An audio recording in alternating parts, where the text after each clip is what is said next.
This is a special presentation of Money, Power, and Politics. I'm stuck in a catch-22. He worked to get health care, and he lost it for getting too sick to work. Sounds crazy, right? And to the politicians who gave out a fortune in tax breaks and the promise of jobs. Meet some of the people who took those jobs. How often do you take out payday loans? Every paycheck. But we'll start with a town on the ropes, a mayor missing in action, and voters so fed up, they dissolve the whole town. It's a wake-up call to the politicians from we the people.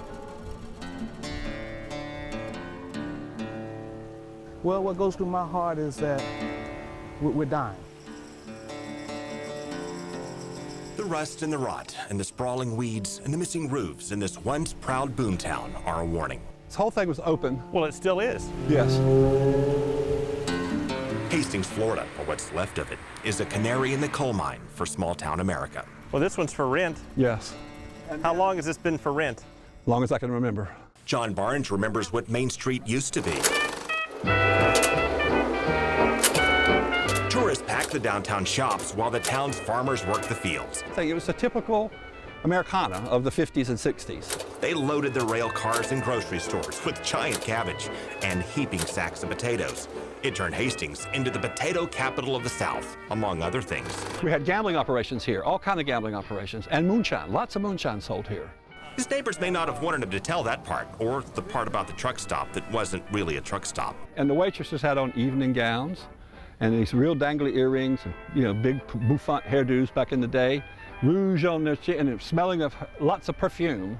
And I'm 10 years old, so I'm thinking, this is the prettiest waitresses I've ever seen in a truck stop. We'll stop him there, but we'll come back to him later for his thoughts on how this town withered. Because we've been on life support for the longest. We'll start with the potatoes. Most of the money poured into keeping the crops going with cheap labor. Most of the people never had much. I didn't know that I was poor until I graduated college and started work as a social worker and saw the poverty level and realized that I was in it. Then came the North American Free Trade Agreement. NAFTA will tear down trade barriers between our three nations. NAFTA flooded our supermarkets with cheap tomatoes from Mexico, so huge tomato farms in other parts of the state switched to potatoes and squeezed out the family farmers in Hastings. In the early 1970s, you had hundreds of farmers here, and now we have tens of farmers here. Meanwhile, folks say the town was already collapsing from within. The railroad was the divider of our town. On a fault line of race. All of us lived on one side of the track. All of the white people lived on the other side. As the civil rights movement took off, the politicians of yesteryear gerrymandered the town limits along the track so the African-American neighborhoods couldn't vote. We pay double the water bill than they do. So you're telling me that the people who get to cast votes get better amenities? Oh, yes. And cheaper. And guess what happened next? Dips? Yeah. Potholes? Hastings Mayor Tom Ward says that goes back to long before he took office. When that line was drawn many years ago, that it segregated part of Hastings. Here's an idea. Why not just, redraw the line? Oh, I'm sure through government we could redraw the line if we felt necessary. But the voters never felt it necessary. And John Barnes said the town withered when the feds desegregated the schools. It was a white flight issue. The white people left Hastings. Because they didn't want to They didn't want to go to school with black kids. And they later decided to close the school. Kind of a big thing that home buyers look for, too. It is, absolutely. It devalues the property if you don't have it. And the kids who remained paid for it. I rode almost 2.5 hours one way to go to school. 2.5 hours one way? Yes, sir. On a bus to get to school? Yes, sir. 2.5 hours back? Yes, sir. 5 hours a day on a school bus? Yes, sir. You're practically on a bus about as much as you're in a classroom. That's right. Yes, and there were a lot of us like that. At least the ditch never floods. Yes, it does. Irma came up to about right here. Did we mention the drainage problems? I had to rip out all the sheetrock all the way around. And the loss of the railroad? They closed the railroad? They dug it up. A fire took out much of the rest, and apathy set in. People must have said, what's the point? We lost our school, we lost all of our stores. Well, the fire did the stores, and for whatever reason, we never rebuilt. If you're wondering where the mayor is in all of this, we found him in Tampa, cleaning ditches for a living. We met him at a diner across the street. I've actually gone many years without any opposition at all. And he spends 90% of his work week out of town, fixing other people's drainage problems. How busy are you on a typical day? Town-wise, Yeah. typical day runs nice and smooth. Biggest challenge past 6 months would be? Not a real challenge. Which brings us to the vote to dissolve the town's government and start over. Yes, and that's not a bad thing. And maybe a good lesson for a divided nation. Well, I think the dissolving will play a major role in the revival. Though it's on life support, it still can have life breathed back in it. To find ways to come together and never give up. The squeaky wheel gets the water, the oil. Oil, not water. No, you well, get the water. I get the water, apparently. They get the oil. Yes, sir.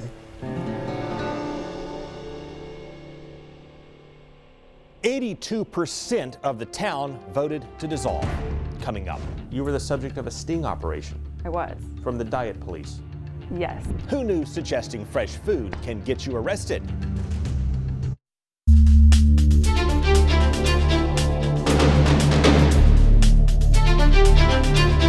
State agents busted Heather Kokesh del Castillo in an undercover sting. I was shocked. My heart sunk. It was surreal. Now, if she gives her former clients a lead on the stuff in her kitchen, she could get arrested. It's off limits. It's forbidden. It's roasted garlic cottage pie. You were the subject of a sting operation I was. from the diet police. Yes. Under state law, a health coach like Heather cannot recommend cottage pie or anything in it without a proper state license. 2 tablespoons salted butter. No, can't say butter. Oh. 1 yellow onion. No onion. Nope. Can't say that. 4 cloves garlic. No. A teaspoon of fine sea salt. Well, you know, in Florida, you can go to jail for this stuff. And Heather found out the hard way. It would be a $1,000 fine per offense and up to a year in jail per offense. It all started in California. Heather took an interest in fresh food. This is working really well for me. I would like to share this with other people. So she combined her master's in education with a year-long certification program in New York for holistic health coaching, and business as a health coach took off. We studied 100 different dietary theories. Then the military transferred her husband from California to Florida. So they moved to this house in Fort Walton Beach, and Heather kept going, picking up new clients like Nina Self. I learned to acquire a taste for it now. Right, it's a little different. It's a little different. Now Nina's walking and eating better, and her allergies are gone. I couldn't walk a couple of feet without being out of breath. I used to take tons and tons of steroid. No more. I mean, to me, she helped give me a better life. It inspired Nina to run a restaurant business that specializes in vegetables and garden fresh smoothies. Now she has 12 employees, she says, all thanks to Heather. But our state government was not amused. Was it the diet police or the grocery police? I don't really know. She just knows she got an email from a state agent pretending to be a prospective client named Pat Smith. It wasn't his real name. She offered to help him, and then he showed up at her door with this cease and desist letter and basically told her she's not really a health coach. Did you tell him he's not really Pat Smith? No. It wouldn't have mattered. He tagged her with $754 in fines and shut her down. Your tax dollars at work. Cracking down on people who give advice of what to buy at the grocery store. That's right. Even despite the fact that the state effectively recognizes that what Heather does is safe. She'd be allowed to do it for free. It doesn't matter that she's doing it in exchange for compensation. She's speaking about a topic that is a part of the public discourse. People have been talking about diet and nutrition for as long as people have been eating. But when it comes to health coaches, Governor Rick Scott's pro-business Florida appears to regulate more than the liberals in California he picks on. Yes, Florida is far more regulated than California. She could promote healthy living for free or get paid to do it in TV or books, but to get paid to do it in person, she would need a bachelor's degree in health plus 900 hours of supervised practice plus exams, fees, and license. The military could transfer Heather and her husband all around the world in the years it would take to jump through the hoops. Do you know what Governor Scott's favorite word is? I don't. Jobs, jobs, and more jobs. Adding jobs. Jobs. Jobs. Jobs. Jobs. Jobs. Jobs. Jobs. Jobs. Jobs. Jobs. Jobs. Jobs. Where does that leave you? Jobless. We don't know if the governor, who prides himself on deregulating, knows what's happening within his own bureaucracy. We reached out to his press office and have not been able to get through directly to him. Meanwhile, the regulators could say they need to license people like Heather to make sure they know what they're doing. What if I become a health coach and advise my clients to eat nothing but jelly donuts and pudding? Then you would be a very lousy health coach, but you shouldn't be a criminal. And speaking of jelly donuts, the governor promoted donuts to taxpayers, his paid clients, and the diet police never blinked, and he's passed off more than jelly donuts. Funnel cake fries. I'll take them. All right. The governor and his Secretary of Health did not accept our interview request, but House Speaker Richard Corcoran did. It's absolute pure insanity. It's indefensible. Corcoran said the legislature will try to take down the regulations that took down Heather's business next year. And it has to be fixed, and I apologize to that young lady and her husband who serves our country. Meanwhile, Heather is suing the state, she says, for taking her right to free speech, and her case could shake up the rules and much of the state's health industry. If you go to jail for this, you're not going to give up. You're still going to help your fellow inmates. I'm not going to go to jail for this because I've ceased and desisted. And her clients like Nina say that's the part that should be a crime. What's the matter with them? Are they kidding me? Well, the governor's spokeswoman said the Department of Health cannot pick and choose which laws to follow. And the health spokeswoman said her department will work with the legislature on any changes that it would like to make. Coming up, we pay to get jobs all across the state and then pay again when workers can't make ends meet.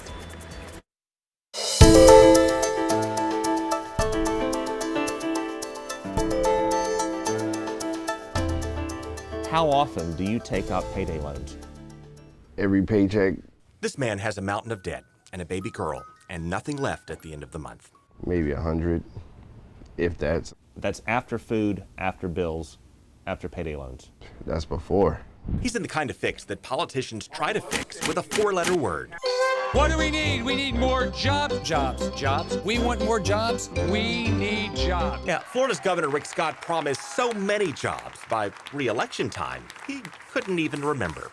It'll be the 700,000, plus what would be normal. It's on top of that, on top of what normal growth would be. I don't know who said that. 700,000 on top of. No. Either way, companies like Amazon got a fortune in tax breaks and incentives for moving into Florida. It's great to have a company like Amazon that's adding all these jobs. But we discovered many of those new positions might not be driving our economy as the governor claims. The pay is, relatively poor. In fact, they could be draining it. You have to offset the amount of money that you're pumping into the economy with this job with the amount of money that the employees that work there are taking out of the economy by, using public assistance. Chris Grantham worked at Amazon's facility in Ruskin. He says pay starts around $11 an hour, and that many of his coworkers were on food stamps or other public assistance. I know people whose kids are on Medicaid that still work at Amazon. I know quite a few people that live in the government assistance apartment complexes who work for Amazon. Who currently work for Amazon. In fact, that's where we met this working father with the payday loans. If you make over a certain amount, they won't allow you in here. In a government-subsidized apartment complex near Tampa. Actually, a few guys from Amazon live here too. Florida politicians have given a lot of companies job incentives.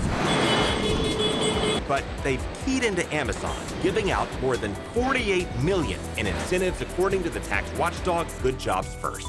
What's exciting today is 2,500 jobs right here at Amazon. We can't question Amazon's success or its right to pay whatever wages drive its success. Okay, anything else? We're just asking the politicians how well they've thought out all those subsidies. Have you ever thought about how many of these jobs that Amazon attracts winds up draining taxpayers in the form of subsidized housing, food stamps, if you're making around $11 an hour? Well, there's We'll come back to him on that. Keep in mind, Poll Commissioner George Lindsay is one of the only politicians who agreed to an interview. Governor Scott did not accept. Oh, gosh. Enterprise Florida, which committed up to $6.2 million in Amazon incentives, did not accept. The 5 sitting Hillsborough commissioners who passed more than $6 million in Amazon incentives in the county level did not accept, but the Polk commissioners did. Is Amazon living up to its end of the deal? Not here in Polk County. Polk County gave Amazon a break on land that brought in very little tax money before, and they reeled it in when Amazon did not deliver the jobs they expected. I mean, I don't think there's anything that we can do other than docking their incentive. And Commissioner Lindsay said they did bring jobs, and he's thankful for that. So what is the alternative? No job or a $7 an hour job? I would much rather have $11 or $12 an hour job than no job. But since Amazon competes with existing retailers, even that's up for debate. President Trump claims Amazon is doing great damage to tax-paying retailers. Towns, cities, and states throughout the U.S. are being hurt. Many jobs lost. I can see that. Meanwhile, there's something else cities and counties may not see as they compete for Amazon's attention. And granted, they will pit one county or one city or one state against the other. Amazon is based on delivering stuff quickly, and that drives where it opens warehouses and delivery hubs. They would have come here anyway. The mayor of Orlando's Orange County agreed. She didn't offer a dime in incentives. And Amazon is building a facility for 1,500 jobs there anyway, after Hillsborough and Polk and Florida doled out millions. How do you know they would not have come here anyway? I was not part of the deal. I wasn't part of the real estate deal that brought them here. As a commissioner, did you cast a vote on the decision to invest incentives in Amazon? Yes. Well, you cast a vote. Looking back on it, how do you know they would not have come here anyway without you casting that vote? Tough question to answer. I don't know.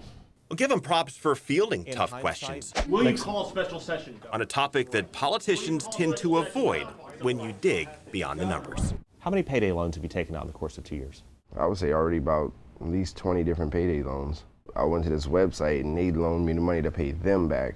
So you're taking out payday loans to pay down the payday loans? Correct. For the payday loans? Correct.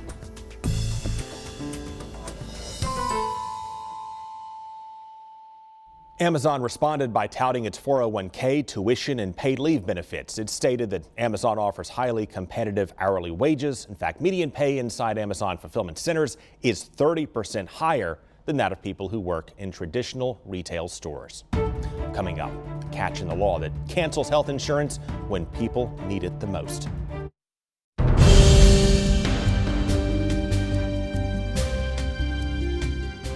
It's a good insurance plan, except for when you get really sick. Until you get sick, and they take it from you. Yes, pretty much. Sounds crazy, right? When it comes to loopholes and contradictions and twists, our government can be relentless.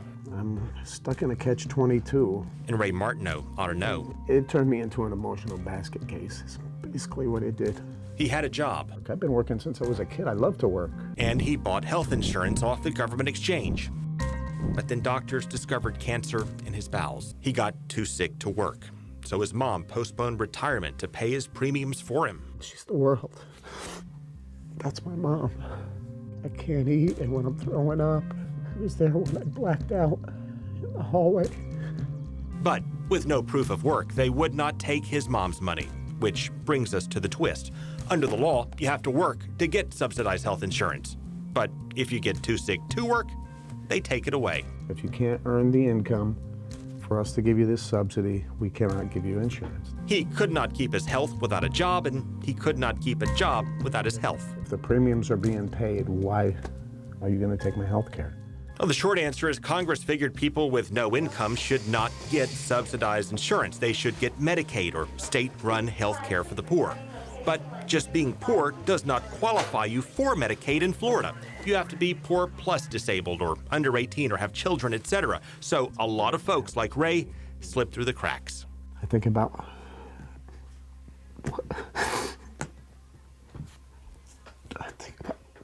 what my mom would go through if something happened to me. I don't think she could handle it. They canceled his policy and cut off his treatments last year as the cancer spread. And Ray struggled with how to tell his mom goodbye. I can't think about kids dealing with what I'm going through. And it's stressing me out big time. I wish it would just all go away. But then he discovered another twist that saved his life. And look at me, look at the results. He wasted away so much, the government declared him disabled, which qualified him for Medicaid to get him back on his feet. What we should do is maybe go relax by the pool. Yeah, we could do that. 4 surgeries later, he's cancer-free and eager to get back to work. I can pay it back in, you know, I'd be productive and pay taxes again. And as he recovered, he met Shirley, and they just got married. I look in his eyes and I look in his eyes and I see what he's been through and I see the happiness coming through. Which brings us to a third twist. As Medicaid saved his life, politicians in Washington now plan to slash Medicaid. Ray gets why they want to cut costs, but he hopes they get how it can also pay off.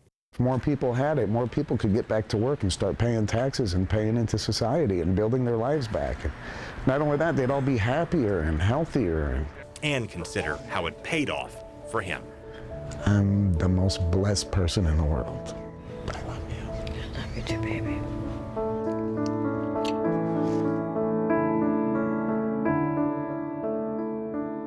And we have an extended look at the healthcare crisis and plans from both sides. On YouTube, search for Craig Patrick's Money, Power, and Politics. Look for the tab called We the People. Thank you for watching. We'll see you next week.